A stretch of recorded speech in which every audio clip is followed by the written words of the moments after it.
Good morning, everyone. I hope everyone's doing great and feeling happy despite of the pressures for the upcoming face-to-face classes. I am Sir Roy once again, and I will be delivering this week's topic discussions on specimen collection, transport, preservation, processing, and a rough and a very quick overview of the laboratory methods performed inside the parasitology or the clinical microscopy section of the laboratory. So we will be focusing mainly and well, of course, for the rest of the succeeding topic discussions as your medical parasitology discussed in a more practical perspective with, of course, additional essential important clinical correlations. So itemized here are the learning objectives like we always do have, and since this is part of an outcome-based learning, basically, class working inside the laboratory as a medical technologist, we actually emphasize in a day-to-day basis that the medical bureaucracy, especially in helping physicians in their correct diagnosis of patients' conditions and a good correlative result is highly imperative, in which a good quality result is mostly a yield of a good quality specimen. So, as for this reason, you, or as a medical technologist, must be intellectually familiarized or knowledgeable with the several factors that may affect specimen quality for analysis, also the measures to apply in order to retain specimen viability through preservatives or fixatives, the proper transport while conforming to the outlined safety handling protocols,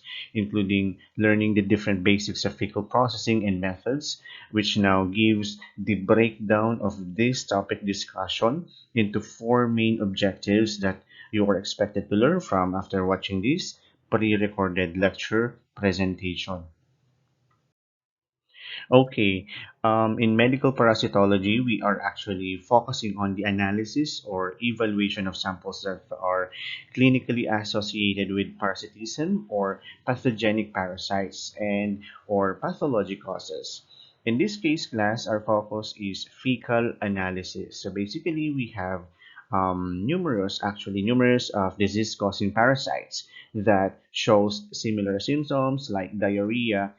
Okay, now the physicians actually rule out, and diagnosis is determined by investigating as to what parasite is present in a patient's fecal sample.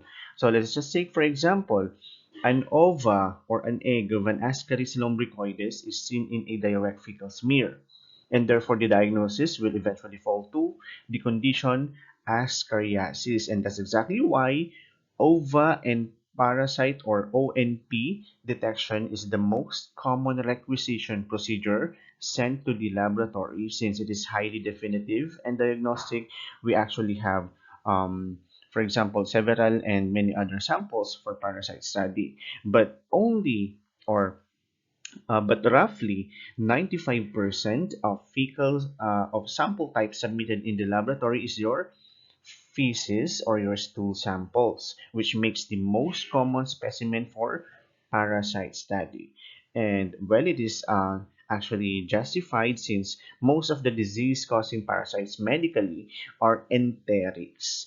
And generally, depending on its stage of development in your feces, a particular parasite may or may not be actually able to survive for any length of time outside of its host. Well, it means that when feces is already passed out from the digestive tract.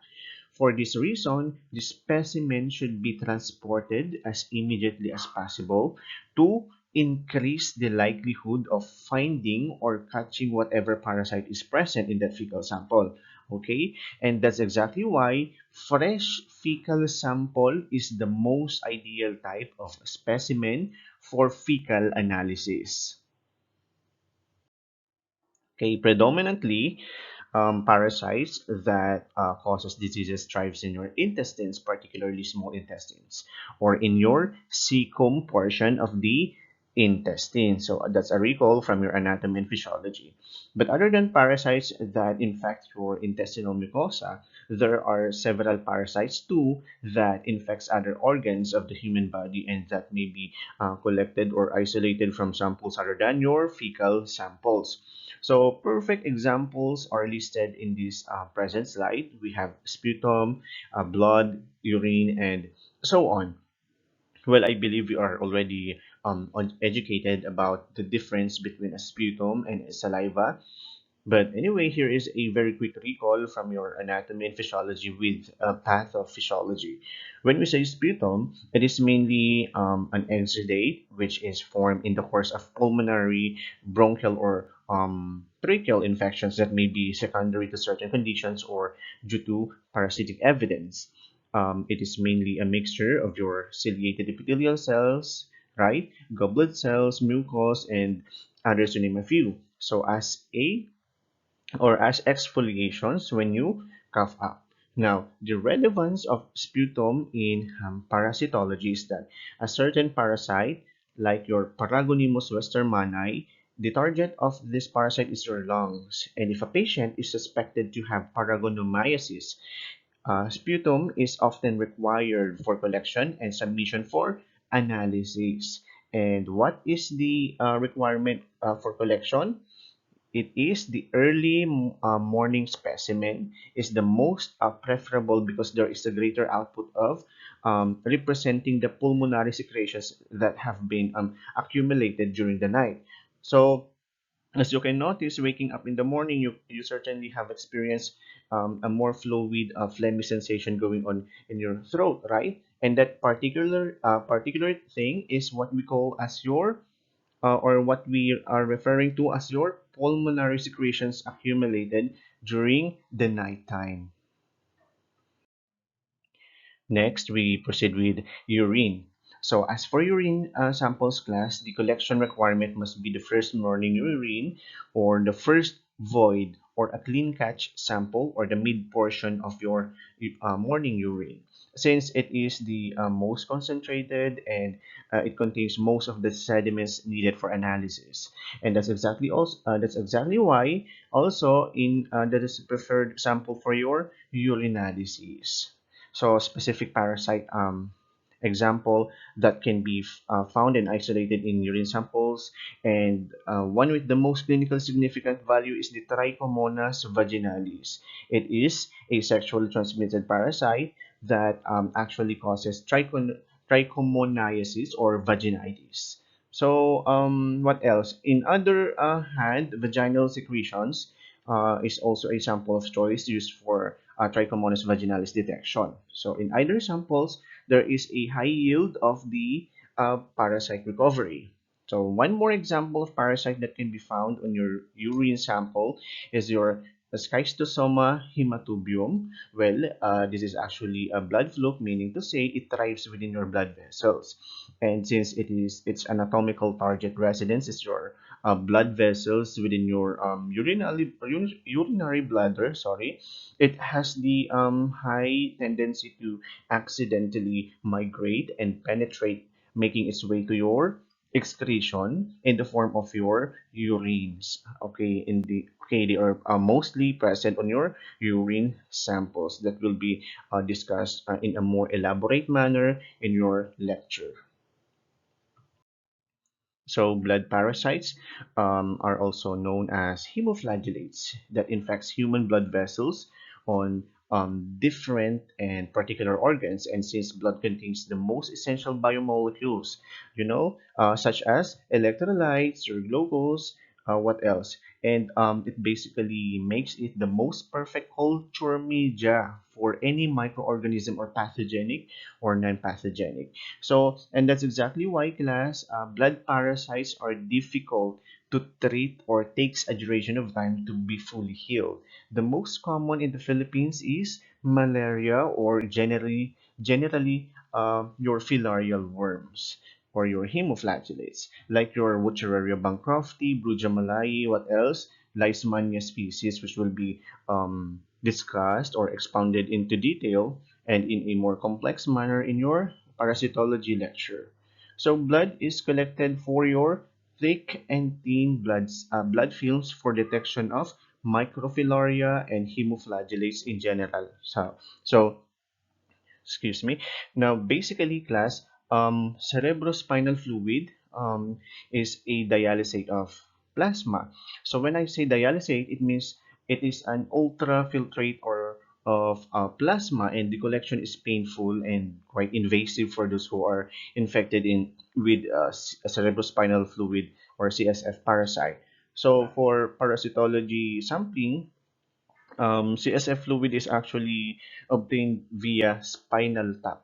The parasite significant to infectious CSF causes meningoencephalitis, which is your Naegleria fowleri. Despite of the nice and feminine-ish name, as I must describe it, it is actually one of the most fatal parasites that could kill an infected person within 3 days in shortest time.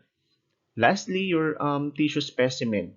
If a patient, for example, is suspected of trichinosis, a disease caused by a muscle worm, which is your Trichinella spiralis. A skin snip is collected from the person's lesion for analysis and confirmatory.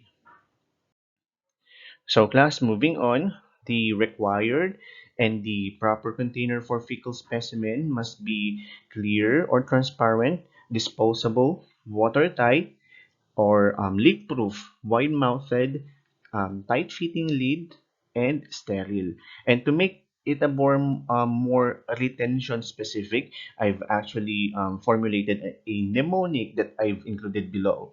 So um, read this, check this dope, wacky little white t-shirt, and notice the given initials. Now, the main reason as to why it must be clear or transparent is to make it easier for the medical technologists to observe for the color and the initial view of the fecal consistency upon specimen submission, since they are recorded as part of the macroscopic exam, reported in the which is reported or included in the final result form. And also, in order to visualize easily if there are adult larvae or mucus, streak of blood on the sample submitted.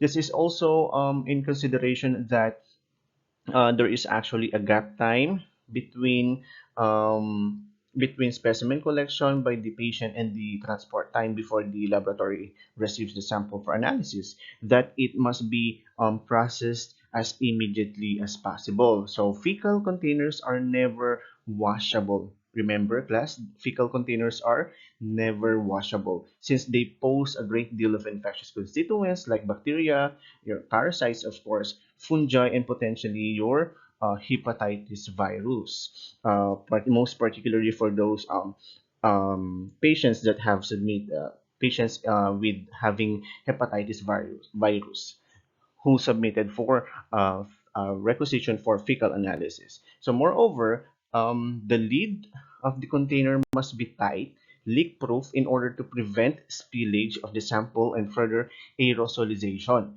The reason why it must be wide-mounted is simply because it facilitates the transfer or passage of specimen into the container cleanly and easier. Okay, lastly, class, it must be sterile so that that it would be guaranteed that is it is free of any contaminants before the actual processing takes place. So now, as you can notice in this illustration, the container already has a built-in spatula which is used to scoop a portion of the feces. If this type of container is unavailable, you can use tongue depressors, applicator sticks, or what else, toothpick, or anything that is usable for this purpose of scooping a portion of your feces or fecal sample. Okay, moving on. Here is a nice illustration of the proper container and the required and correct labeling of the specimen bottle. So, plus most importantly, the patient's full name and information, along with the collection date and time, must be supplied in the on the container or written with permanent or water insoluble ink. The name must be legible and complete, also prevent, of course, to prevent specimen switching, which is one of the mortal sins in medical technology profession, which is your specimen switching. So the collection date and time is also one of the um, crucial factors in labeling, specimen labeling or container labeling, because it will determine if the sample is still acceptable for processing or analysis or to be rejected. So class, for fresh fecal samples, they must arrive in the laboratory not later than 30 minutes to be accepted. Whereas the patient identification number is basically given actually upon admission for those who are on confinement, or maybe given by the admission department for outpatients. But ultimately, class, this number does not actually or normally give equal importance with that of the patient's information and the collection date and time. So, as well as submitted stool samples must be accompanied with a separate sheet for the request or the requisition form of the patient stating what type of examination is requested by the or by his or her physician or doctor.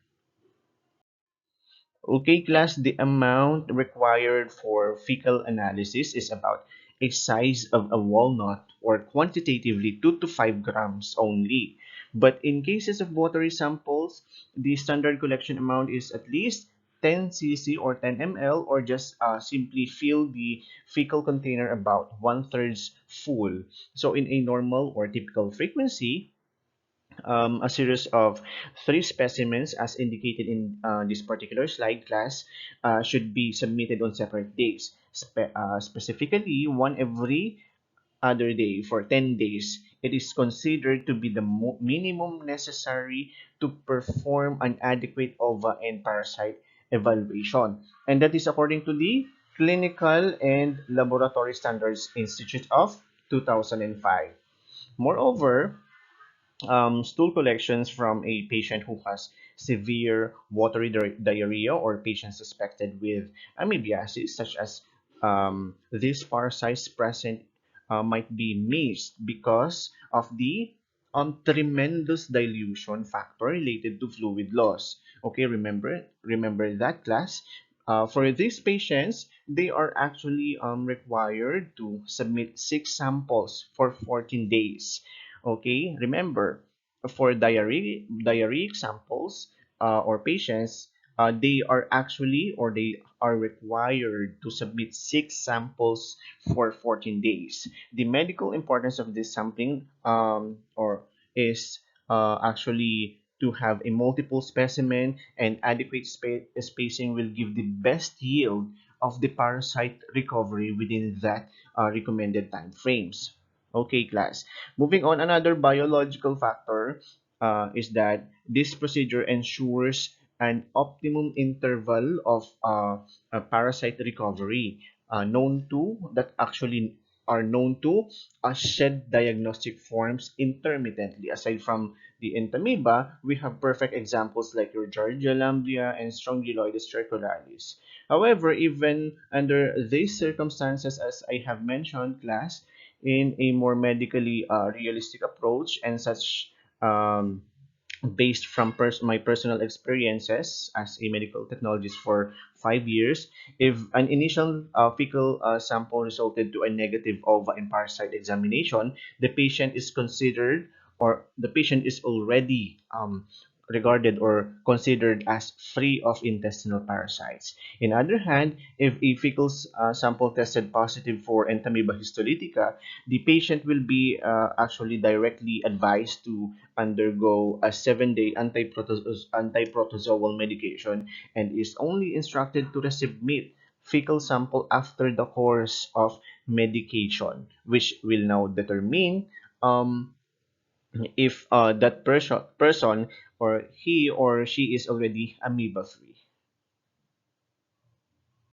Okay, class. However, in special conditions like, for example, if there is a difficulty of collection, such that patient is senile or immobile, as in, for example, geriatric patients. Collection via clean and uncontaminated bedpans may be actually necessary to facilitate fecal collection. Now, the use of clean cartoons or cardboards for collection is also performed, provided that it must be dry and wax-based. Wax-based so that or the carton has a surfactant preventing now the further sticking of the specimen sample or the fecal sample into the carton itself, which also facilitates an easier transfer of the feces into the container. So, okay class, for infants naman or for babies, fecal sample is usually scraped off from the diaper and directly transferred to the specimen bottle. This method is known as your Camage method. However, this kind of specimen is technically or may potentially carry polymers or fibers from the diaper. So as baby powders that may be applied on the baby skin underneath the diaper. In this circumstance, however, since it really is very okay, class very difficult to collect fecal samples or specimens from infants, these samples are still accepted for analysis in the clinical microscopy laboratory. Okay, lastly, class, the use of your cathartics or magnesium sulfate or Flitz phosphosoda, which are technically examples of laxatives. Now, they are technically utilized when a patient, usually in a hospital confinement setting, meaning to say inpatient class. If the patient has a difficulty of producing a fecal sample for analysis, cathartics are used to stimulate the flushing action of the gastrointestinal tract. The specimen obtained from this type of procedure is known as your purge specimen. Okay, remember class, purge specimen is the sample type obtained using cathartics or laxatives. Okay, as I have mentioned, from the previous slides, quality result is definitely a yield of a quality specimen for analysis, but several factors has actually a high effect on whether a specimen must be accepted, rejected, or reorder for recollection. I'm presenting you now in this particular slide or current slide are the most common considerations in terms of the viability of the fecal sample. And well, of course, your specimen handling and safety protocols. Okay, the most common contaminants are primarily urine and toilet paper. Okay, now class, your urine is basically a product of your complex physiological activity involving your glomerular filtrations and your what else? Tubular reabsorption, which now includes your metabolic waste products that includes urea. Now, this excretory substance actually have a damaging effect to certain parasitic ova. It readily destroys ova when fecal sample is mixed with urine samples. So, urine, since it basically have cellular, also it basically have cellular inclusions like your squamous epithelial cells or your transitional cells, epithelial cells, which will have a separate discussion as pseudoparasites on the next week's topic discussions. Okay, these cells may demonstrate a similar morphology to parasitic cysts and trophozoites, making your parasite identification more difficult under your microscopy. So next is your toilet paper. Okay. Toilet water. Toilet water. Toilet water normally contains free-living non-pathogenic protozoans such as paramecium or paramecium. Now, if present on the fecal sample, we can definitely deduce that the specimen was a product of erroneous collection procedure where the stool might be scooped and directly passed from the toilet bowl. So paramecium is a contaminant that usually resembles Mpva trophozoites and therefore must be prevented since in such cases recollection must be ordered for the patient. Okay, next we have toilet paper. Okay, since toilet paper were basically actually engineered to be highly soluble and refractile in any form of moist substances, including feces. They tend to demonstrate minute microscopic particles that masks or hinders the visualization of the parasites during your fecal analysis. They also have actually chemical binders that may have an altering effect on the fecal sample, so it must be avoided. Toilet paper must be avoided during avoided contact during your fecal sample collection. Okay, two of the most remarkable medical and excuse me and clinically significant medications affecting your fecal specimen are your contrast media and your antibiotics. So specifically, your barium sulfate contrast media actually appears in two colors, a brown and one with a lighter color. So they are basically used to amplify imaging procedures in examining physiologic scans like in MRI as well as in X-ray procedures. They do not affect the color of the specimen. However, they actually demonstrate in affecting the volume and fluidity of the fecal sample, since constituent is not normally absorbed or but passed out during excretion. Okay, I'm referring to the contrast media, specifically your barium sulfate. So while your anti-malarial drugs like what are those common to? Primaquine and chloroquine. They usually exhibit similar clinical demonstration like microparticles from the medication that may also mask fecal sediments or parasites. So fecal collection must be delayed for generally safest is 1 week after the medication or therapy. So bismuth and mineral oils may also demonstrate unabsorbable crystalline residues or debris that may hinder in the microscopic evaluation of your medically important parasites. Okay, now class, your stool color is actually is a predominantly influenced or affected by bacterial metabolism and their byproducts. So now, anything Okay, take note anything that alters the normal microbiota or bacterial flora of your gastrointestinal tract may affect the fecal color. So let us just take, for example, your antibiotic tetracycline. Okay, it is known to actually modify the normal bacterial flora or your normal GIT microbiota within the lumen of your gastrointestinal tract. Okay, now in a more complex view, your tetracycle, okay, class, take a full attention on these following pointers. In a complex view, your tetracycline normally binds to the 30S of your ribosomal subunit, which now blocks the supposed receptor sites of your tRNA or transfer RNA molecules. This mechanism actually blocks the initiation of your cellular protein synthesis, which renders it bacteriostatic effect. Therefore, your bacterial GIT microbiota is now altered in normal physiology. So this is exactly why in cases of antibiotic therapies, they usually render a greenish stool sample due to decreased bacterial GIT responsible for your normal brown stool color. Okay, class, lastly is your specimen handling and safety.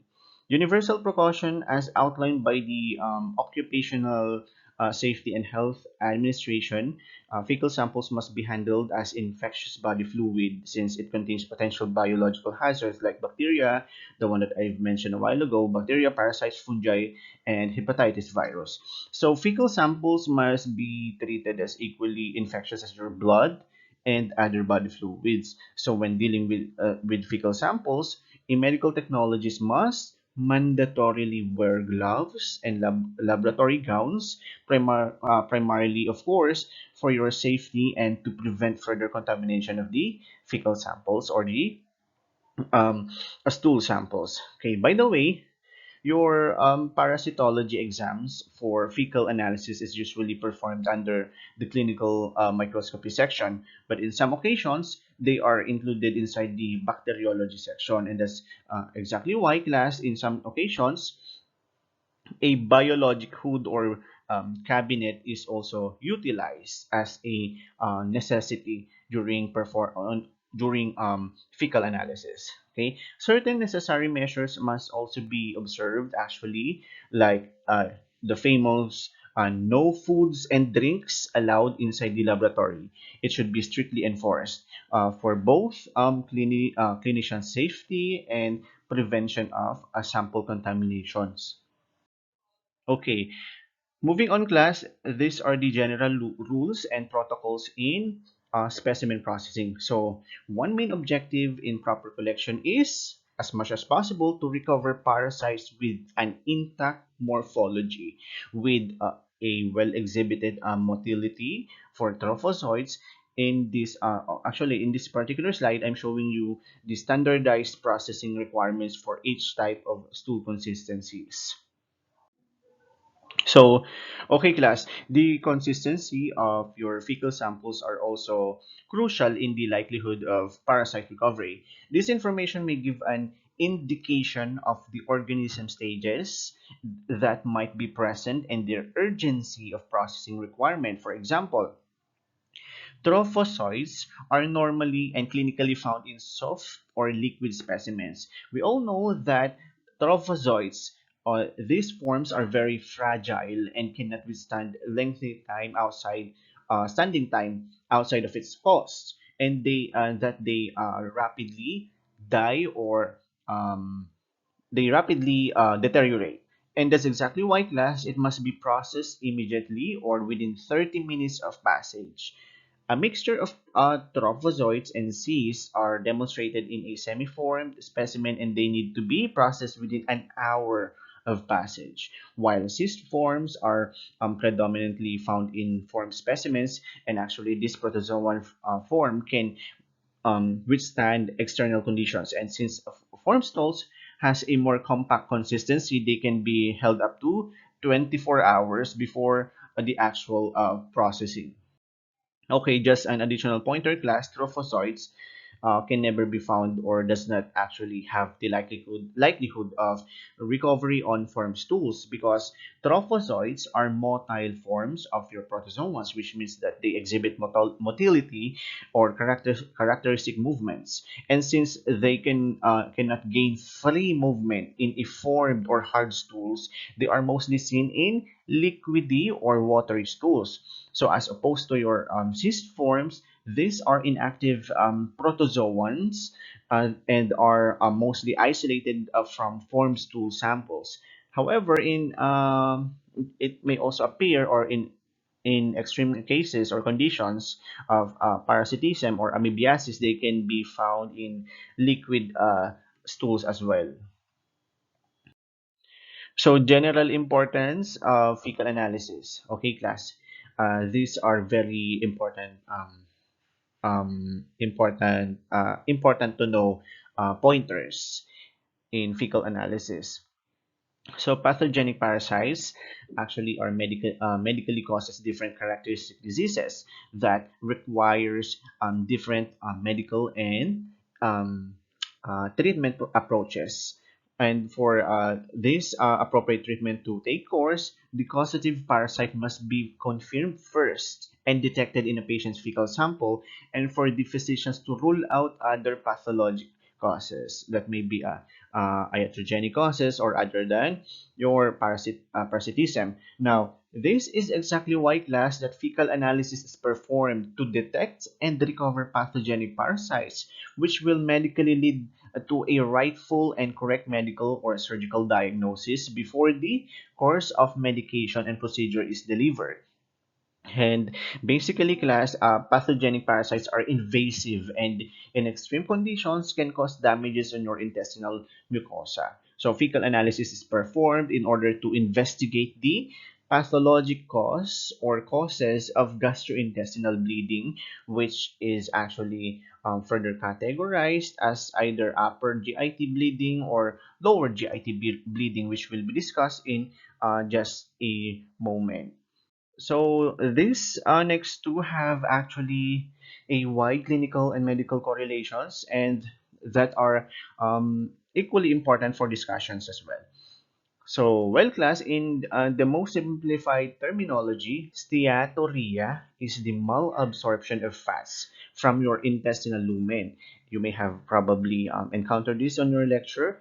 And these steatorrhea specimen are mostly caused by physiologic causes and parasitism, like your famous Georgia lamblia. So, in a normal circumstance class, we actually ingest variety of foods, right?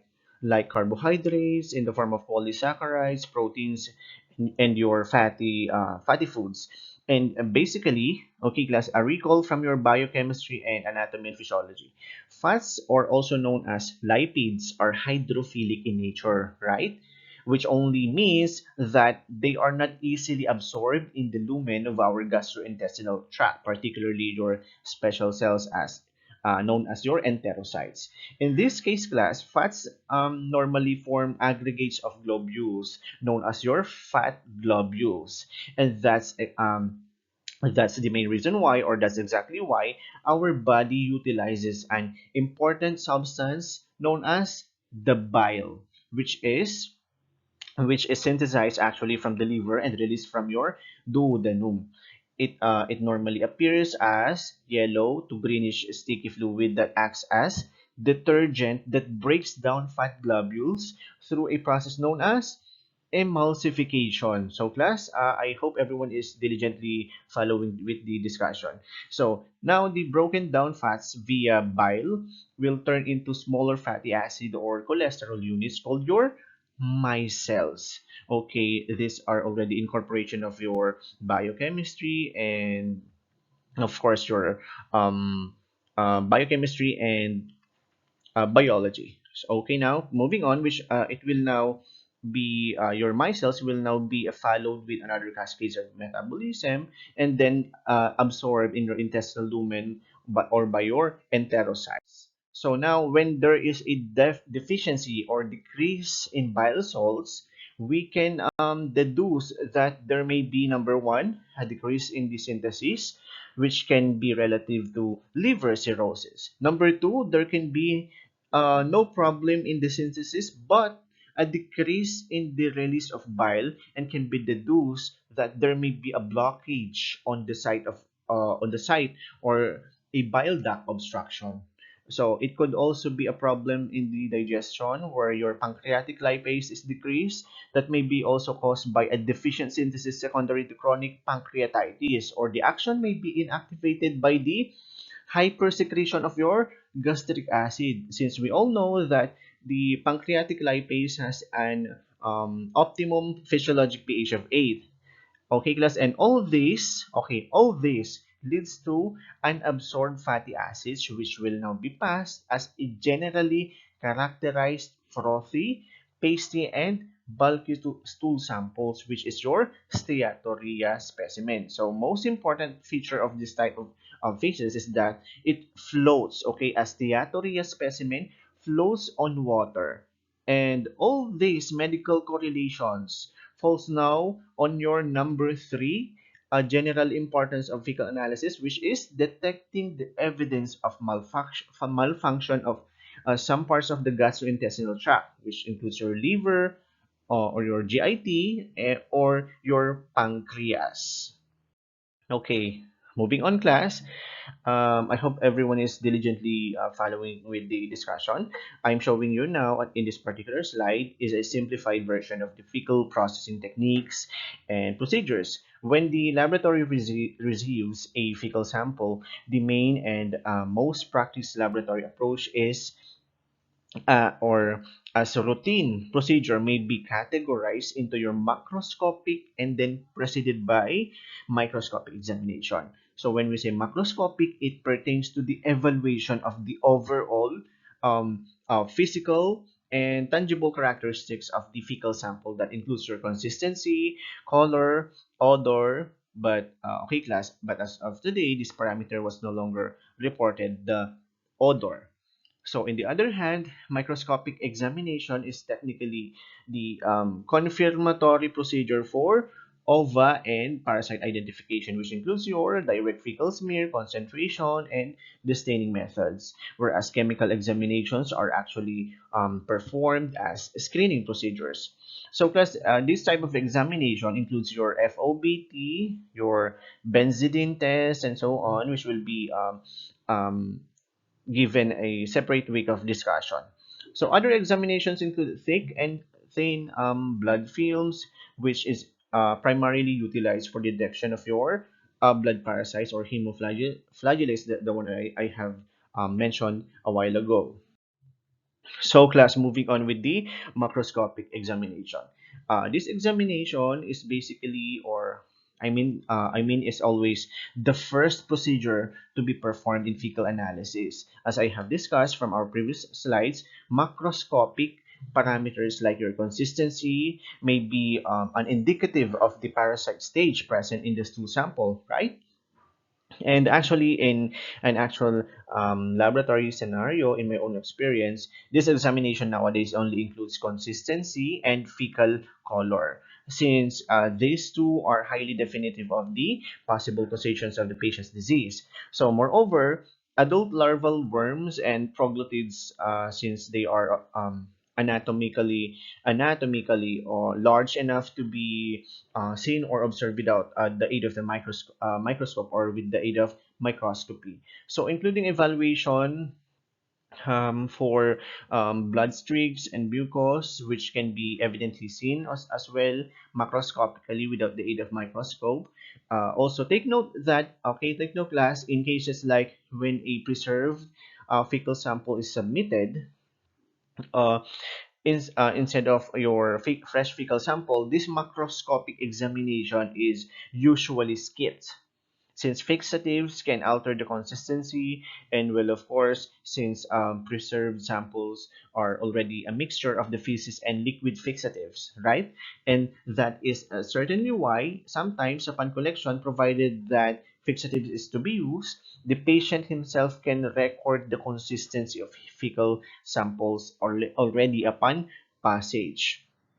Okay, these are the types of consistency that a stool or fecal sample demonstrates, and that can be actually highly indicative of, aside from parasitic evidence, also encompasses with, as I have mentioned a while ago, pathologic causes. So, class, in normal physiology, formed to semi-formed is the normal fecal consistency. Normally, or normal feces are basically composed of water, about if I'm not mistaken, 60 to 80% of water that constitutes the fecal volume. And that's exactly why, class, it must be moist.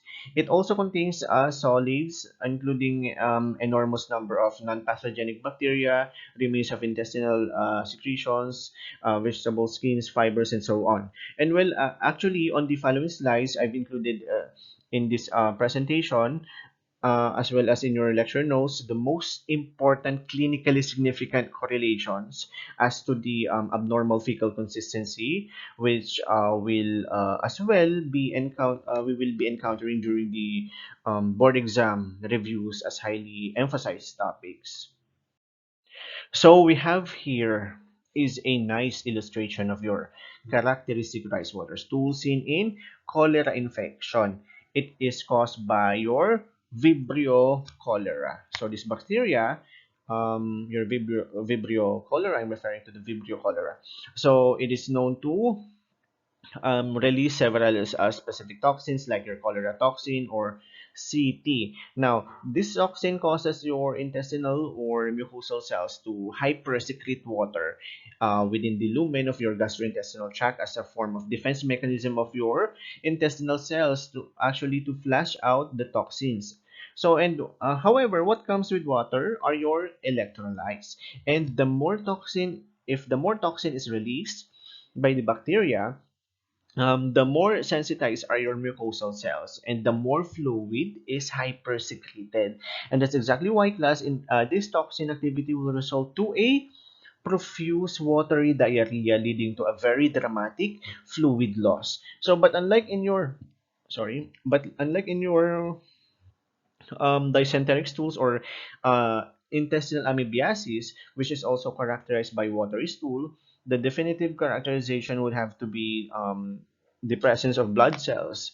In cases of cholera infection, the toxin activity does not actually require for the bacteria to permeate or penetrate the intestinal epithelial cells. Therefore, blood and other immunologic cells or inflammatory cells are typical of your amoebiasis are actually absent in a cholera infection. And that's exactly why, class, rice water stool with extremely watery consistency and mucus aggregates that actually somehow resembles rice particles is the hallmark of your cholera infection. Okay, proceeding with the pea soup stool.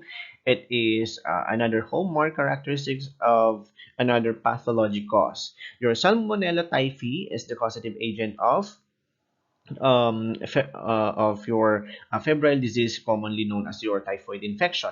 So it is also called as your going back, class, pea soup stool is caused by Salmonella typhi, which is the agent of your febrile disease, commonly known as your typhoid infection or your enteric fever.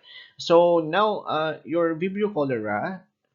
Actually, okay, as I have mentioned a while ago, it releases an enterotoxin that also targets your intestinal epithelial cells or mucosal cells. But one distinction is that it penetrates your intestinal barrier and that releases a pro-inflammatory cytokines of your body. And when we say pro-inflammatory cytokines, these are chemical signals that will initiate or induce an inflammatory reaction. So basically, the presence of intestinal inflammation may actually lead to eventual ulcerations or damage to your intestinal epithelial cells. And that's exactly why, class, in this type of fecal sample, you can expect to see blood cells under your microscopic examination or fecal evaluation. So next, we have here flattened or ribbon-like stool, or also known as your pipe stem stool. So basically, in clinical significance, class, the formation of fecal material or feces is influenced by several factors, including your intestinal or mucosal motility of the gastrointestinal tract. Okay, similarly to your propulsive action of your peristalsis of your esophagus. Okay, your esophagus is not only the physiologic structure that exhibits peristalsis. It is your also your intestines and the other parts of your gastrointestinal tract, of course. So when we say spastic colitis, it is normally not a condition, but poses secondary to etiologic or abnormal physiologic agents like your tumors or adenoma that affects your intestinal motility. So in short, it is mainly an indicative of an abnormal physiologic or underlying disease or diseases. Okay, class, this type of fecal sample was discussed from our previous slide. And it is mainly caused by abnormal or malfunctions of either in the digestion or organ secretions, your gastrointestinal absorptions, and emulsifications. So when we say frothy, it is actually a term similar to foamy or presence of tiny observable bubbles on your stool samples. In terms of bulky stools naman, well, this illustration is a more moist type of bulky stool, but in several instances, they may appear as hard stools, which are hard to pass from defecation. And that's exactly why more often associated with blood streaks like as shown in this particular illustration. So one more clinically significant abnormal consistency is seen in cases of your cystic fibrosis. Okay, take note, class, cystic fibrosis, which I happen not to fetch the most accurate illustration to show you, but fecal samples in this disease demonstrates a butter-like appearance due to its high mucus contents and We all know that mucus are natural secretions of your intestinal lumen, but however, in cystic fibrosis, there's an extreme mucus production that may block the sites of your digestive enzymes to be released, and that they may not reach their target sites within your intestinal lumen. Okay, next we have hard and skybalus stool sample. And from the term itself, class, skybalus from the root word skibala, meaning characteristic appearance similar to a goat's droppings. So, well, of course, class, I believe everyone can apprehend and ascertain an imagery of what it actually looks like. This type of stool consistency is actually an indication of a prolonged constipation. And what actually happens during constipation? Have you ever wondered, class? Okay, to give you a medical view, if you have a very low physical activity that may affect your intestinal motility, or may have been overeating and has a very poor consumption of fluids, your muscular digestive tract movements are actually jeopardized. Meaning to say, there is the presence of a very slowed movement of food within your intestinal lumen, particularly your large intestines, which is the final site of water or fluid reabsorption. Now, and the slower the movement of digested food, the more time it stays within your colon and the more water is reabsorbed, giving you now an excessively hard skibble stools. Okay, why? Because while your fecal matters, digested food substances or fecal matters overstay on your colon, wherein your colon actually is the last site for water reabsorption or fluid reabsorption. There is no negative feedback loop that actually sensitizes your colon to stop functioning in uh, in water absorption or fluid reabsorption. And that's exactly why the longer your fecal digested fecal materials to stay on your colon, the more fluid or water is being reabsorbed from your fecal samples or your digested food, which will be turned into your fecal samples. And that's exactly why, in cases of constipation, you have a very hard or hard to pass stool, which are dehydrate, which can we can also tell as dehydrated stool samples.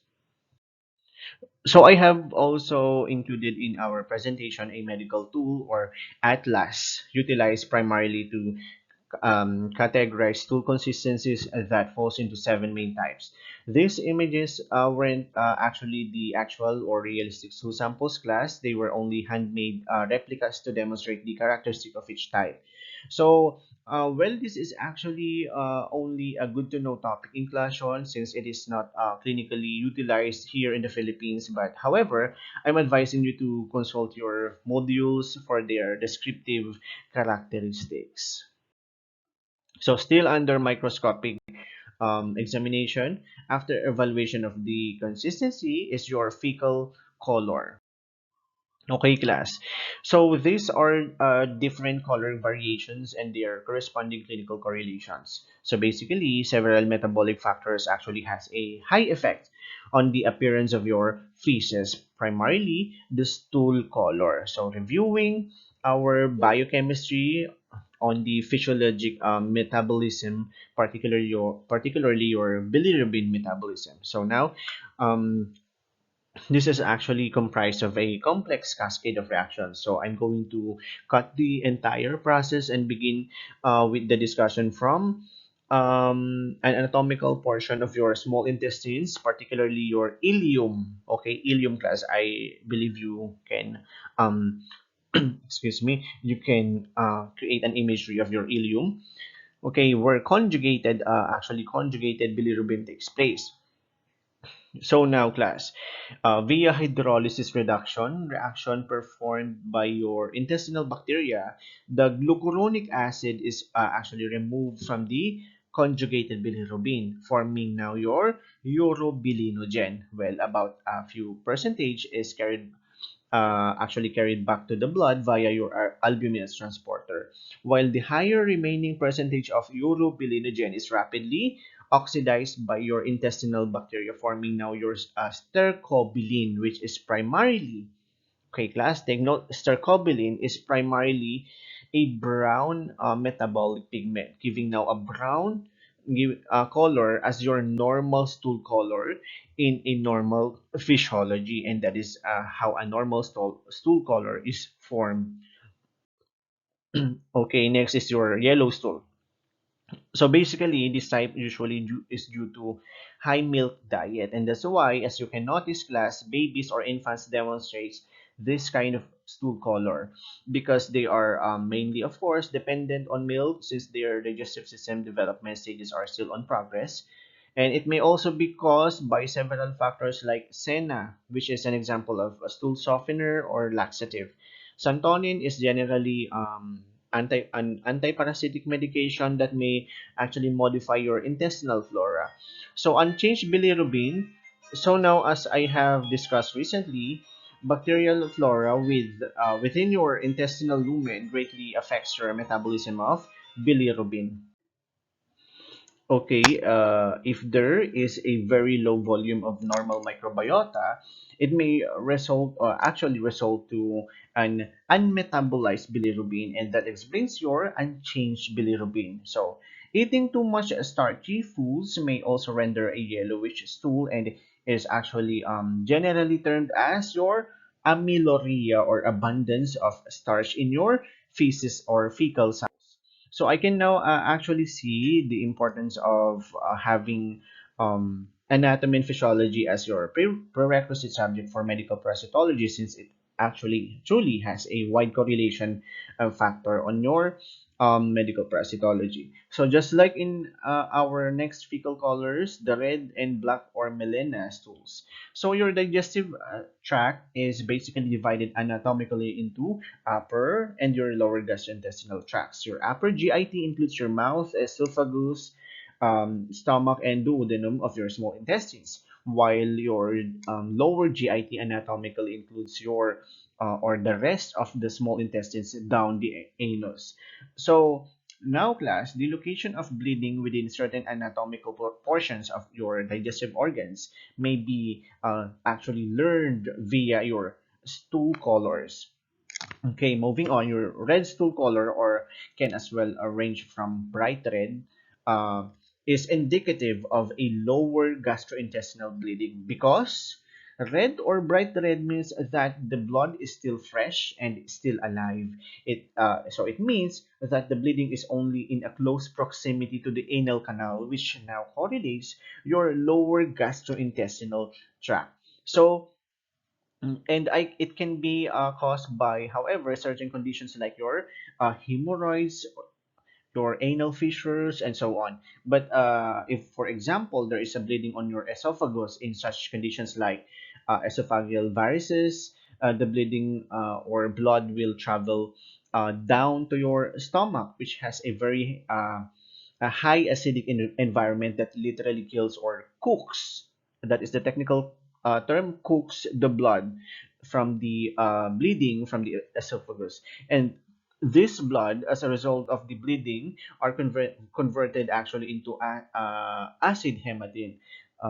Yes, acid hematine residues by your hydrochloric acids, which will now render a black stool color. Now, take note, class, that the most common cause of black or tarry stool is peptic ulcer. Okay, take note, the most common cause of black or tarry stool is your peptic ulcer.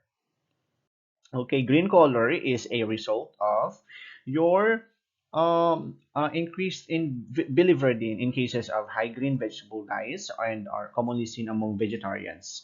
So from the term itself, green meaning verde or biliverdin. So it is mostly, I should say, it is mostly exhibited on fecal samples of vegetarian people.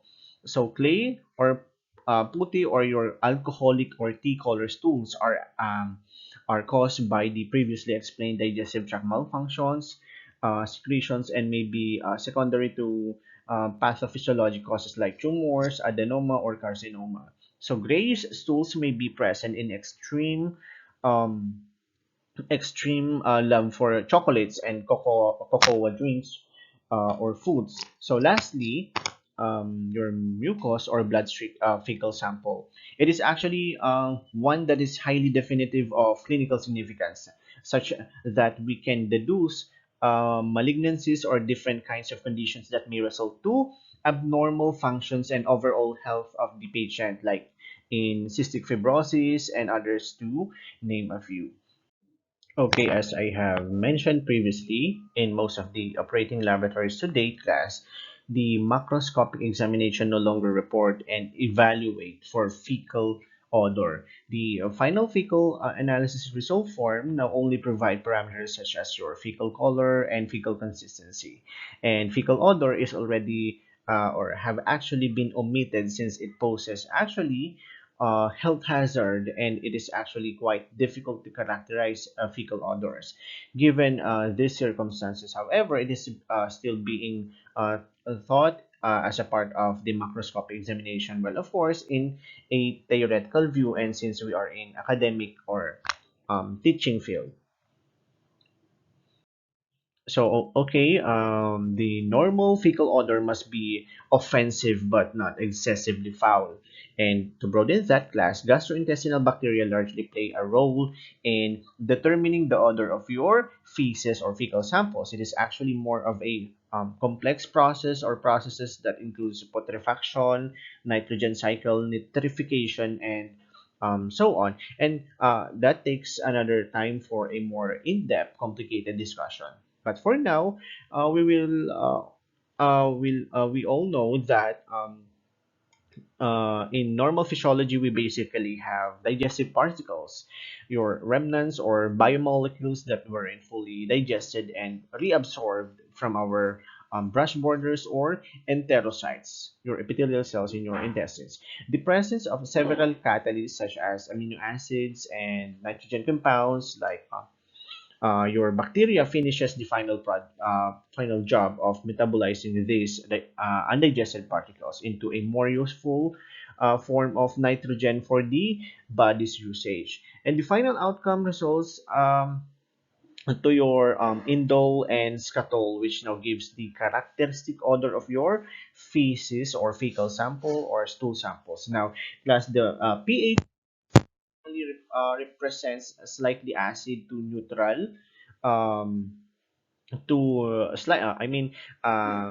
from slightly acid, neutral to slightly alkaline. So three pH considerations. So in infants class, in extreme conditions, um, fecal samples obtained demonstrates high undissolved fatty acids, while in adults, most medically correlated are seen in conditions like steatorrhea. So, since the steatorrhea produces a highly acidic feces, it demonstrates a sour and rancid as the hallmark odor for this condition. So, putrid or extremely foul is basically demonstrated in cases of severe conditions like adenoma, cancers, and malignancies, and are actually clinically demonstrated by alkaline stool samples. So, as an additional note, class, the excessive increase in carbohydrate diet can cause strongly acidic stools, whereas excessive increase in meat or protein diet may increase tryptophan residues and will present a strongly alkaline stools. Okay, remember all of this class in this particular slide and the one that I have verbally delivered. So after the macroscopic evaluation on the physical characteristics of the stool sample, the medical technologists will now perform the microscopic examination, which is actually intended for your ova and parasite examination through the use of your best friend in the laboratory, which is your microscope. So, microscopic examination is actually comprised of three separate techniques. We have the direct fecal exam or examination, or wet mount preparation, the concentration technique, and your staining procedure. So, basically, your direct fecal examination or direct wet mount is the simplest and most frequently performed method for ova and parasite examination. So in principle class, It is primarily used to provide quick diagnosis of heavily infected specimen, to check for organism motility, especially your protozoan trophozoites, and to evaluate organisms that may not be seen in your staining methods, since the structural details and several other parasites have altered microscopic visualization or overstained, that may result to difficulty in parasite evaluation.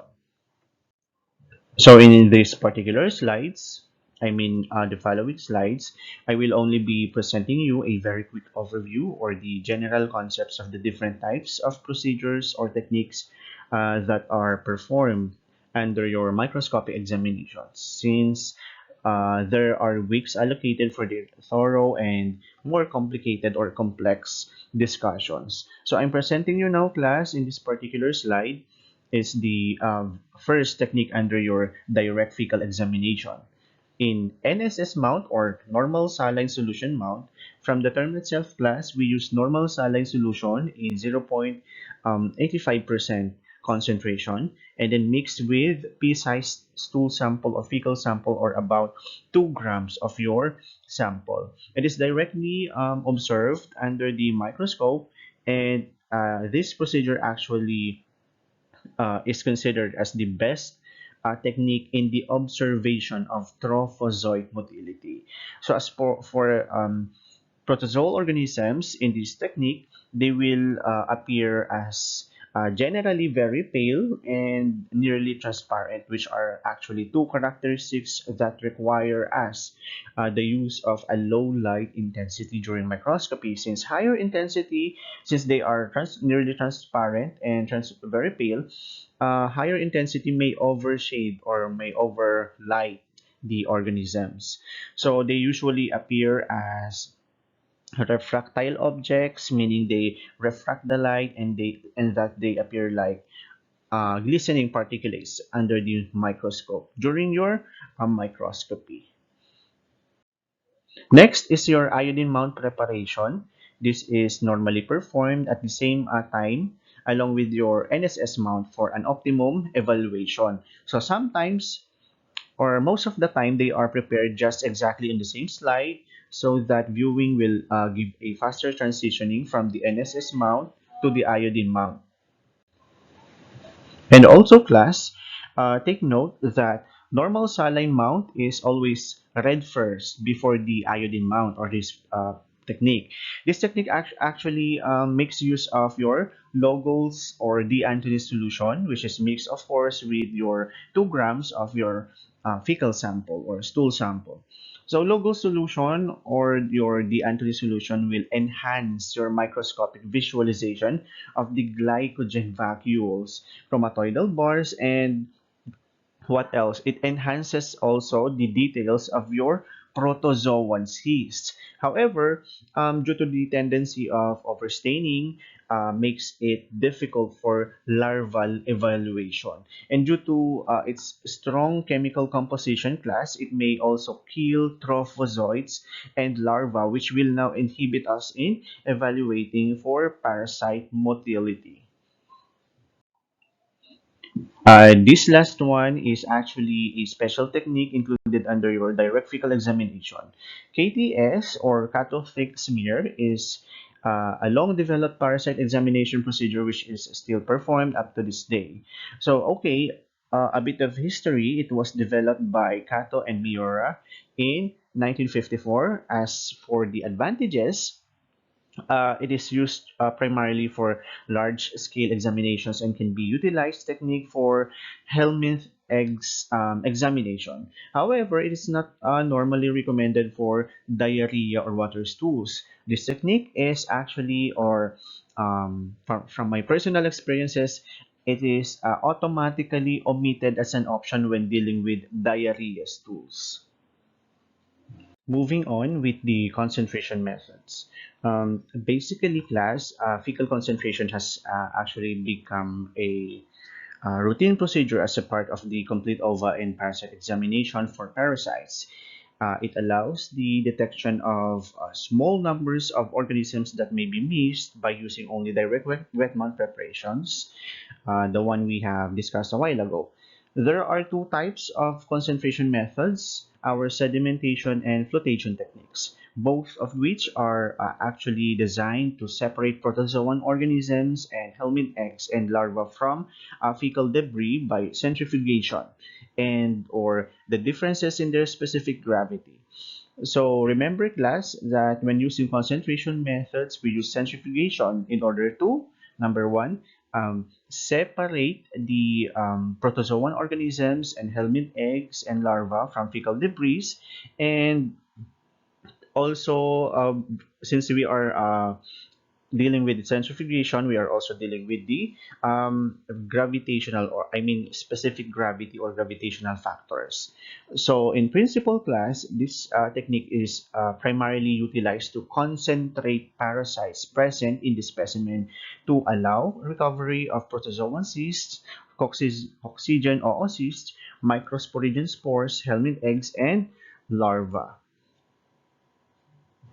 Okay, your sedimentation methods. It actually uses centrifugation. Of course, basically, it is under your concentration methods. So basically, it leads to the recovery of almost all protozoans, oocysts, larval eggs, or protozoal eggs, and of course, your larva that is present in a fecal sample. However, class, since it makes use of your centrifuge or your centrifugal force, meaning from the term itself, sedimentation, all fecal constituents, including fibers and other fecal constituents, will be concentrated below the tube, which will now result to a concentration sediment that contains more fecal debris other than your protozoal and parasitic eggs, which are intended for parasite study. So, okay, your sedimentation method actually uses a low specific gravity reagent in order to facilitate the sedimentation of your fecal constituents, which are more dense than your liquid reagent. So, for examples of the specific techniques or procedures that under your sedimentation method includes all of this on the screen. We have your formalin ether concentration technique, acid ether sedimentation technique, simple sedimentation, methylate iodine formalin concentration technique, acid sodium sulfate triton, potassium hydroxide concentration, and your NOS concentration technique. So, however, class, for the succeeding lessons, we will only choose a few or selected procedures or the most important techniques. So, since most of these examples are already obsolete and are no longer performed in an actual laboratory setting, and of course, we will handpick the most frequently encountered pointers or technique during your board exam reviews and the board exam proper. Okay, flotation method is a more difficult and complicated procedure as opposed to your concentration method. It uses higher specific gravity liquid as opposed to your sedimentation technique, which uses primarily a liquid of relatively lower specific gravity. And you will know soon the relevance of this specific gravity liquid as we proceed with the discussions throughout the semester. So examples of flotation methods are listed on the screen. We have zinc sulfate flotation technique, modified Shatter's sugar flotation technique, Willy brine, Link's direct centrifugal flotation technique, and magnesium sulfate technique. So I have already underlined the most clinically or frequently important, frequently utilized, and the most essential board exam pointer under flotation method, which is your zinc flotation technique. The third and last under the microscopic examination is your staining methods. This is ultimately used to facilitate the best structure and morphology evaluation of parasites. So in principle, It provides contrasting colors for the background debris and parasites present, and which is also designed to allow the identification, examination, and recognition, of course, of the detailed microorganism morphology under your oil immersion objective of the microscope. So when we are using staining methods, the objective that we use is your oil immersion objective. Two main categories of staining methods. We have your temporary as well as your permanent staining methods. So first, we have your temporary staining. From the term itself, temporary meaning it uses reagents or dyes and are only intended for an immediate reading or in one single use and then discarded after processing, since they will dry up with several minutes of standing, just like for example, your deanthonys or Lugol's iodine. So as you can remember, class, it is utilized under your iodine mount preparation, and that it needs to be read or processed immediately along with your NSS mount. Temporary staining category under staining methods isn't actually particularly given much of a whole new or separate discussions in teaching, since they have been parsed already from other techniques like for example, your D'Antoni's solution or iodine. We also have your 1% isotonic AUC solution and 2% brilliant trestle blue, AUC in saline, and your buffered methylene blue. As for permanent staining method, this is basically the most important topic under your staining methods class. So the use of stained slide preparations actually provides, number one, a permanent record of a patient's specimen that is kept in the laboratory and can be as well used for teaching purposes. And number two, it allows review by consultants, especially our laboratory pathologists, when difficulties in identification arises in the laboratory. So, or in an actual lab setting when the medtech encounters a difficulty in identifying the parasite. So, the permanent stain is most useful for detection of protozoal trophozoites and cysts, which may be recognized when direct and concentrated preparations are or resulted to a negative result. So now the examples are listed here, and the most important techniques are witless staining, iron hematoxylin, modified acid fast, or your Quignon's, and modified iron hematoxylin, or use of your carbol fusion. Okay, we have your specimen preservation. So as we have been reiterating multiple times, that the best specimen for fecal analysis is a fresh fecal sample, since it is the best specimen for parasitic viability conditions, which is also our primary aim for examination, to increase the likelihood of catching or recovering live and motile parasites, particularly your protozoan trophozoites. But however, there are also certain instances or conditions which a medical technologist must consider on or the patient himself. For example, the gap time between the specimen collection and the receipt of the specimen in the laboratory, or the transit distance between the place of sample collection to the laboratory. So, and actually here arises the need of fixatives or preservatives. One more consideration is the workload or work volume inside the lab, when, for example, immediate processing is not possible, and in cases like this, physical preservation is necessary. So sample can be left at room temperature, but must not exceed 30 minutes of standing or via refrigeration at 4 to 8 degrees centigrade. For longer standing time class, chemical preservation is necessary. And take note that whatever fixative you are using, it must always be in a 3:1 fixative to stool ratio respectively.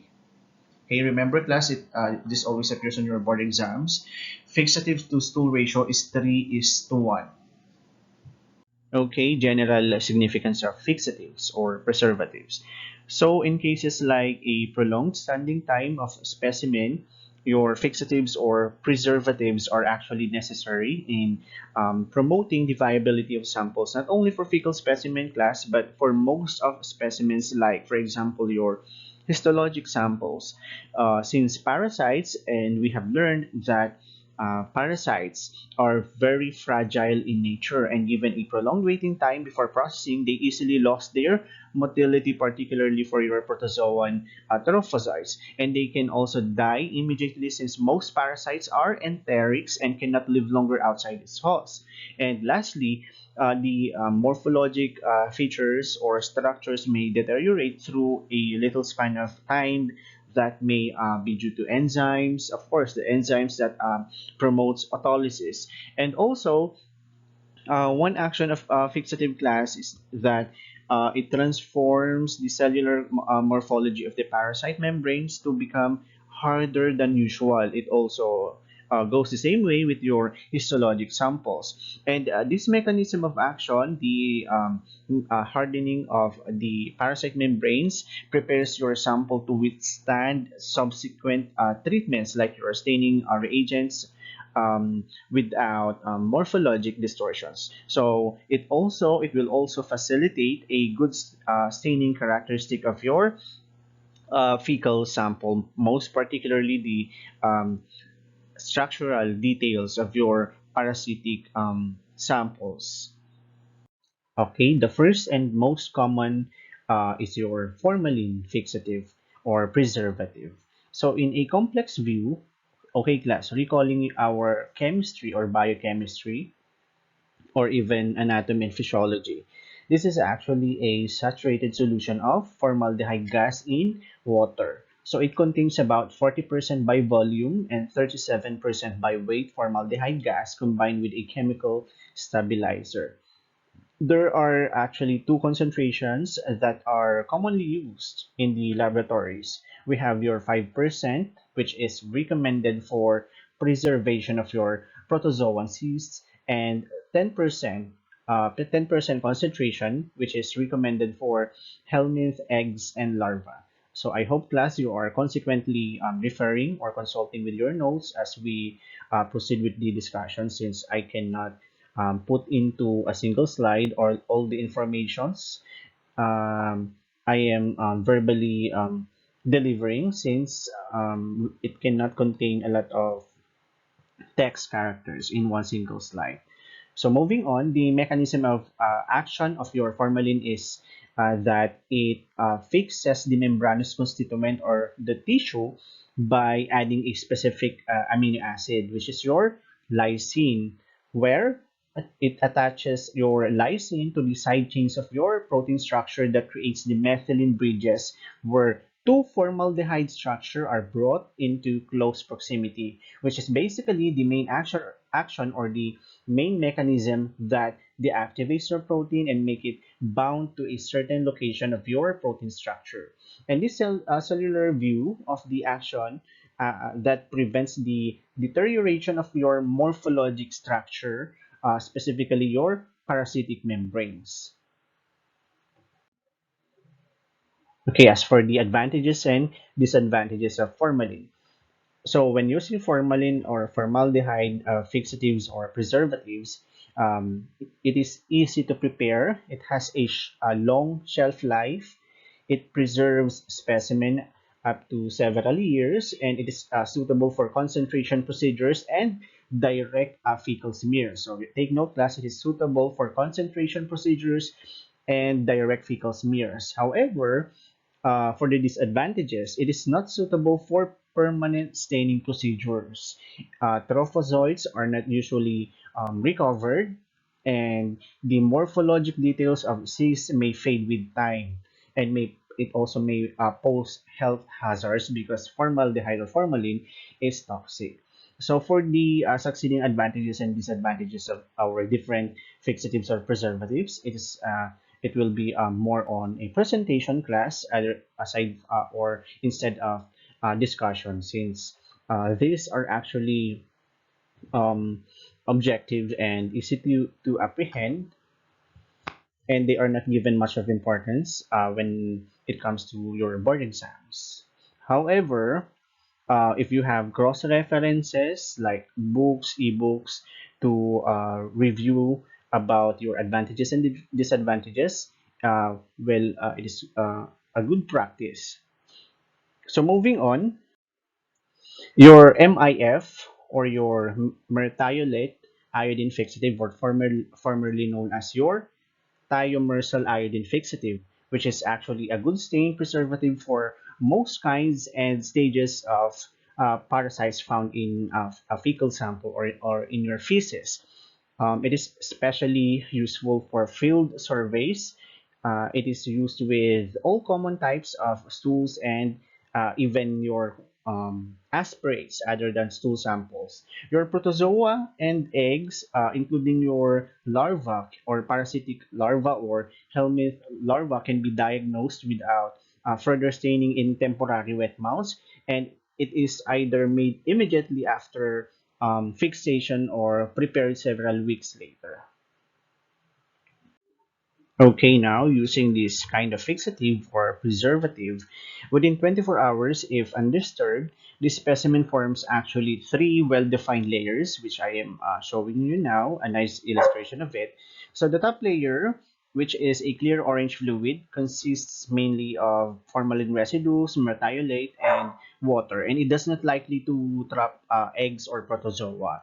So the interface, however, is a thick, pale orange or creamy yellow layer, usually measures about 1 to 2 millimeters thick, and this layer may trap some protozoa and helminth eggs. And lastly, for the bottom layer, it consists of a deeper staining particulate matter which contains your eggs and protozoa, which are found mainly just on the upper portion of the deep staining particulate matter. So as you can notice in the particular illustration. So, and since both the interface and the bottom layer potentially contains an abundant volume or amount of the parasites, they are actually used for permanent staining procedures. Moving on with the advantages and disadvantages of the MIF fixative. So, for the advantages, it has a long shelf life. It is very useful for field service. It is suitable for concentration procedures and direct fecal smears. However, for the disadvantages, it is not suitable for permanent staining procedures, and it contains thimerosal. So, meaning to say, it is toxic. It is a toxic kind of fixative, since thimerosal is actually a substance containing mercury chlorides, which is harmful and hazardous substance. So, uh, for the last disadvantage, the morphology of organisms on permanent stain smears generally not as good as that seen with your Schodin's fluid or polyvinyl alcohol, which are mercury chloride based fixatives or um, preservatives. Which we will be expounding um, on the succeeding slides. Your PVA or polyvinyl alcohol fixative is basically a plastic resin that is normally incorporated into Schodin's fixative. So it uses a specific type of polyvinyl powder that is actually a fixative but serves as an adhesive for the stool material. So in a more specific way, when the stool PVA fixative mixture is spread onto the dust slide, it adheres because of the synthetic powder component, which is your PVA powder. So, but the fixation is still accomplished by your Schodin's fluid itself. So, this type of fixative solution is highly recommended for liquid specimen, for semi-solid specimen, or for watery specimen. So for the advantages and disadvantages, it can be used to prepare permanent stain smears and perform concentration techniques. It can also provide excellent preservation of protozoan trophozoites and as well as your protozoan cysts. And they have long shelf life, which ranges from a months to years, and in while in a tightly sealed containers at room temperature. However, for the disadvantages, specimens preserved in PVA or polyvinyl alcohol cannot be used with fecal immunoassay kits. and it may turn white and gelatinous when it begins to dehydrate or when refrigerated. So, meaning to say, going back with your shelf life, which is an advantage. So, if it is not tightly sealed, it will turn into white and gelatinous consistency, which is an indication of dehydration. And of course, it can also be a result to prolonged refrigeration. It also contains mercury chloride compounds or chloride substances, which is one of its disadvantage. Next is your modified PVA or Mpva alcohol fixative. So from the term itself, a modified version of the PVA fixative or preservative. As compared to your PVA class, since it is actually a combination with Sjödin's fluid containing mercury chloride as a base compound, this Mpva modified Mpva or modified PVA, the use of mercury compound and was replaced by your copper sulfate, which is safer as compared to your mercury chloride. So, in as compared to your PVA, your Mpva do not use mercury chloride but uses copper sulfate as an alternative to your very toxic or hazardous mercury chloride compounds. So one advantage, it can prepare a permanent stainless mirrors and perform concentration techniques, and it does not contain mercury compounds or mercury chloride substances because it is replaced by copper sulfate. As for the disadvantage, the staining characteristics of protozoa is not consistent. Some are good, some are poor. So organism identification may be more difficult compared to your PVA, particularly with small protozoan cysts. Next, we have your Sjödin's fluid. So fixative is more basically designed to be used with fresh stool specimens or samples from the intestinal mucosal surface, meaning enteric parasites. So in cases like when the laboratory receives specimens from in-house patients, this solution is actually the fixative of choice, and also this provides evading prolonged standing circumstances like the transit or delivery time from the patient's house or the specimen collection to the laboratory. So, however, class, mucoid fecal samples demonstrates unsatisfactory adhesion characteristic, and that's exactly why we make sure or that we use Mayer's egg albumin as an enhanced adhesion enhancer when using this Sjödin's fluid fixative. So, which is primarily made from equal parts of fresh egg white and your glycerin. So, okay, how does it work? A thin layer, about one drop of this Mayer's egg albumin, is actually spread on the slide, and then it is allowed to dry for 30 minutes before adding the Sjödin solution containing now your preserved stool sample.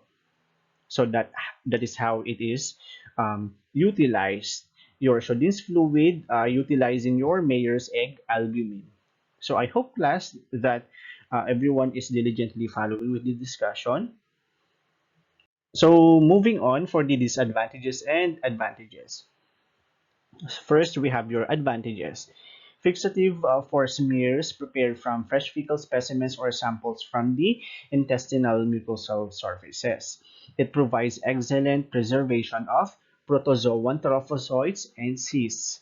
For the disadvantages, it is not generally recommended for use in concentration procedures, and it also contains mercury chloride, which poses, aside from your hazardous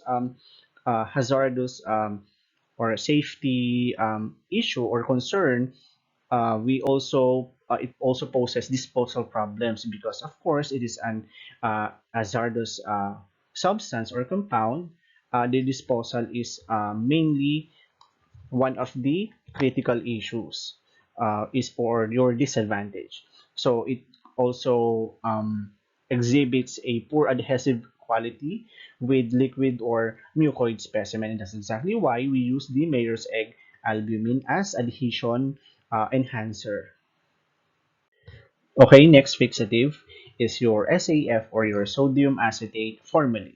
So this fixative is considered a softer fixative type as compared to your mercury chloride based fixatives like Schodin's fluid, polyvinyl alcohol fixatives because it is less toxic and it contains less hazardous chemical constituents, and it does not contain mercury chloride.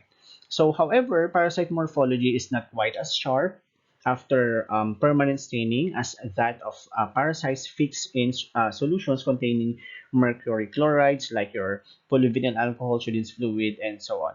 And just like your PVA fixative, it also needs your Mayer's egg albumin to enhance the adhesion of the fecal sample into the slide for analysis or for fecal analysis. And by the way, class, as you can notice, I am not giving much of emphasis on the individual chemical constituents and their mechanism of actions of the fixative that I have previously presented, since they aren't actually given much of attention, most particularly during board exam reviews and on the board exam proper. So, but however, class, I've included the complete details in your handouts for your reference and for your across references.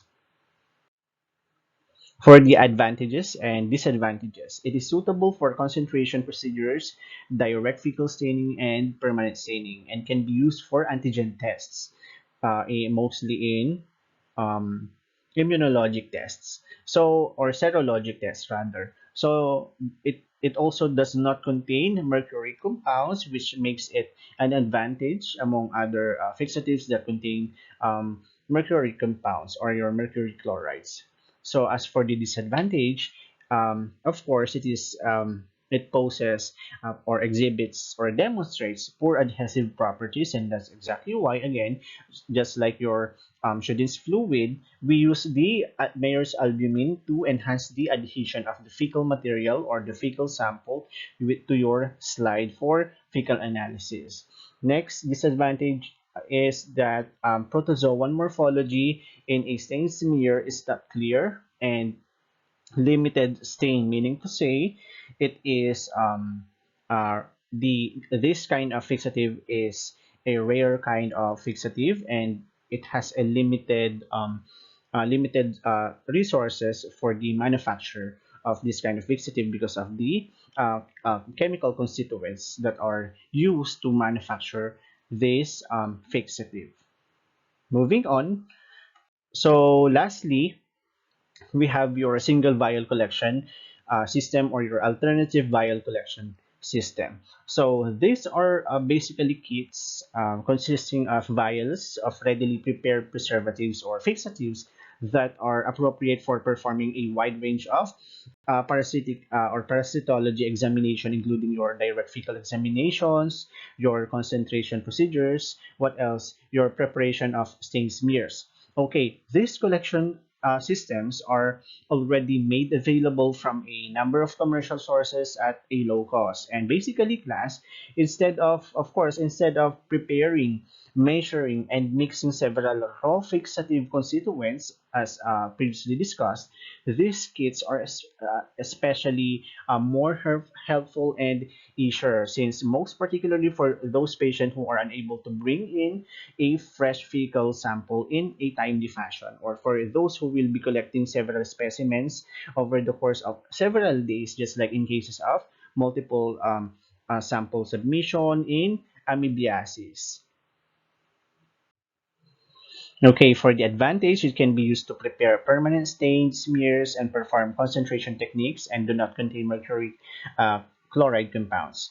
So for the disadvantage, overall protozoan morphology of trophozoites and cysts is not actually well refined. Staining characteristics of protozoa is also not consistent. So here is actually one of the most important particular slide, giving you the summary of fixatives and their suitability to examination techniques or fecal analysis. So simplified version of your also at the same time can be your overall summary of the advantages and disadvantages of each fixative in terms of the suitability to fecal examination techniques. So okay now, fresh fecal samples, which I keep mentioning all the time, is the best and most ideal specimen type for fecal examination techniques. So your formalin fixative has a suitability in both direct wet mount and concentration procedures, while your Schodin's fluid only exhibits suitability for permanent stained procedures. Your PVA or polyvinyl alcohol, however, in some of my cross-references tells that it can also be used in the direct fecal smears as well as concentration techniques. But due to its inconsistency of the fixative effects, I've recorded it as no with an asterisk. So in specific examples or applications, your trichuris tricura eggs and your what else Georgia lambdiasis are not concentrated as easily as from formalin-based fixatives.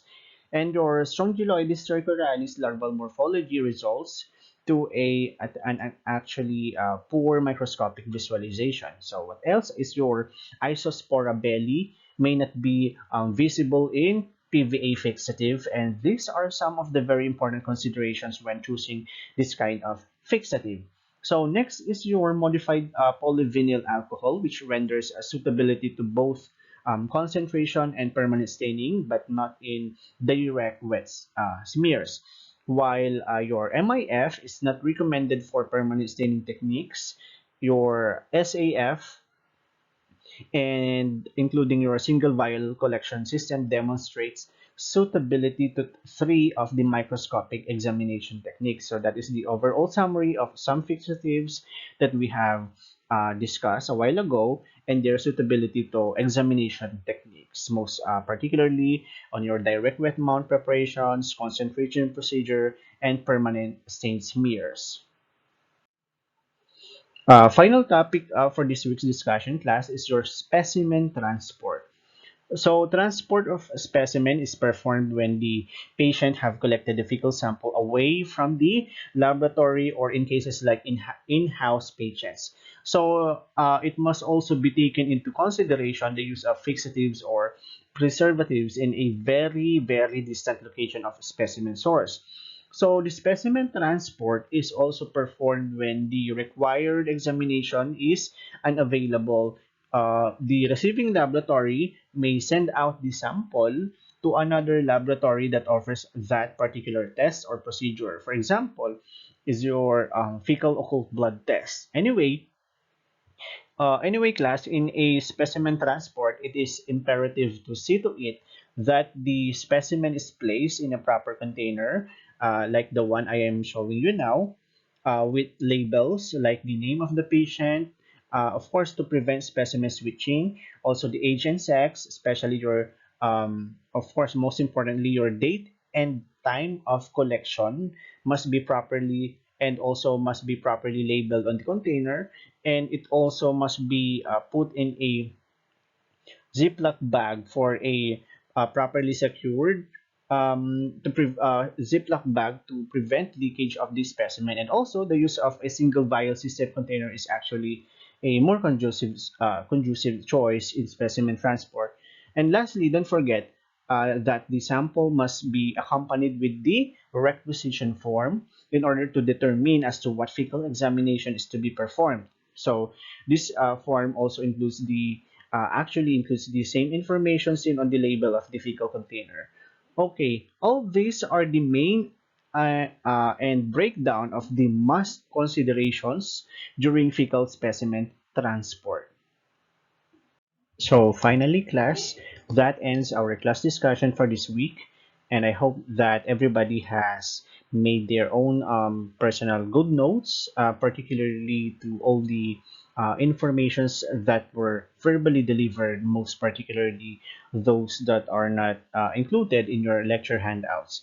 So thank you so much for your time, effort, and of course your diligence in studying our subject, parasitology laboratory. So once again, thank you and have a nice day.